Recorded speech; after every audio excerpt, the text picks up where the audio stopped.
అవగాహన కూడా ఉండదు. కొత్త తరం వాళ్ళకైతే అసలు తెలియదు.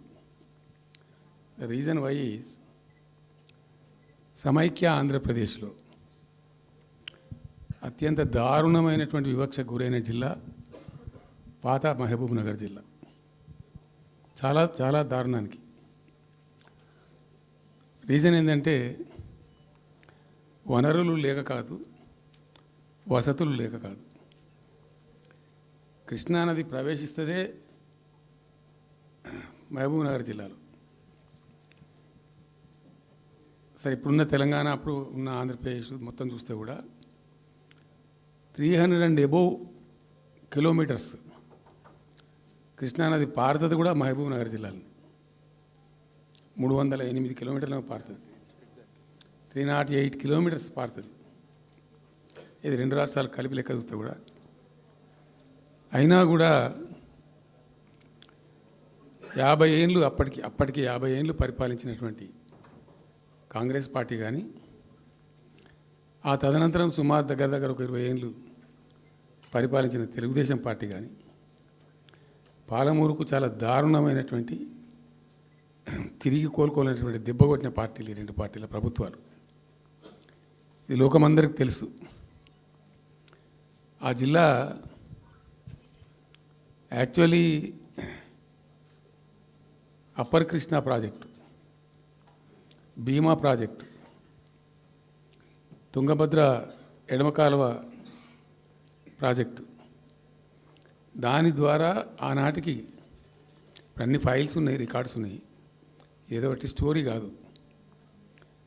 174 టీఎంసీ నీళ్ళు పాలమూరు రంగారెడ్డి జిల్లాకు రావాల్సి ఉండే. పాలమూరు జిల్లాకు ఆనాటి ప్రతిపాదిత ప్రాజెక్టుల ప్రకారం రావాల్సి ఉండే. ఆంధ్రప్రదేశే ఏర్పాటే తెలంగాణ పాలిట పెనుశాపం. కొంతమందికి నచ్చదు, కానీ పెనుశాపంగా పరిణమించింది ఆంధ్రప్రదేశ్ రాష్ట్ర ఏర్పాటు. మొత్తం తెలంగాణకు, అందులో మోర్ స్పెసిఫికల్లీ మహబూబ్ నగర్ జిల్లాకు జరిగినటువంటి తీవ్రమైనటువంటి అన్యాయం. ఎస్ఆర్సి యాక్ట్ అంటే స్టేట్ రీఆర్గనైజేషన్ యాక్టు స్పష్టంగా చెప్తుంది, ప్రతిపాదించబడి ఆల్రెడీ శాంక్షన్ అయ్యి జరుగుతుండే ప్రాజెక్టులు, కంటెంప్లేట్ చేసి ఉన్న ప్రాజెక్టులు, వాటిని మార్చకూడదు, అవి కొనసాగించాలి. ఆ చట్టం ఉండగా కూడా వాటి అన్నిటిని కాదని వీటిని మొత్తం అబాండన్ చేసి పడేసిండ్రు. అట్లా చాలా చేసినారు. అక్కడ గోదావరి మీద చూసుకుంటే దేవునూరు ప్రాజెక్టు కావచ్చు, ఇచ్చంపల్లి కావచ్చు, రకరకాల ప్రాజెక్టులను అబాండన్ చేసినారు.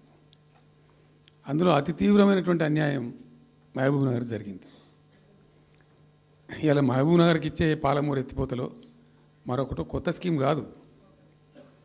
గతంలోనే 174 టీఎంసీలకు ప్రాజెక్టులు రూపకల్పన జరిగి అంత అయింది. అయితే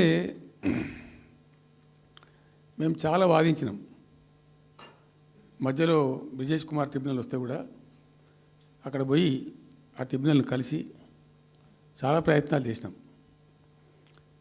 ఉద్యమ సందర్భంలో, ఉపన్యాసాలలో, కరపత్రాలలో, జలసాధన ఉద్యమ సందర్భంలో, మా క్యాసెట్ల రూపంలో, స్పీచ్ల రూపంలో, కరపత్రాల రూపంలో, పోస్టర్ల రూపంలో, క్యాసెట్ల రూపంలో రకరకాలుగా వాదించుకుంటూనే ట్రిబ్యునల్ కూడా ఇవ్వాలని పోతే, ట్రిబ్యునల్కు ఉండే ఒక డెలికసీ ఏంటంటే వాళ్ళు రాష్ట్రాల మధ్య పంపిణీ చేస్తారు తప్ప రాష్ట్రం లోపల ఉండేటువంటి ఒక ప్రాంతానికంటే వాళ్ళు చేయరు.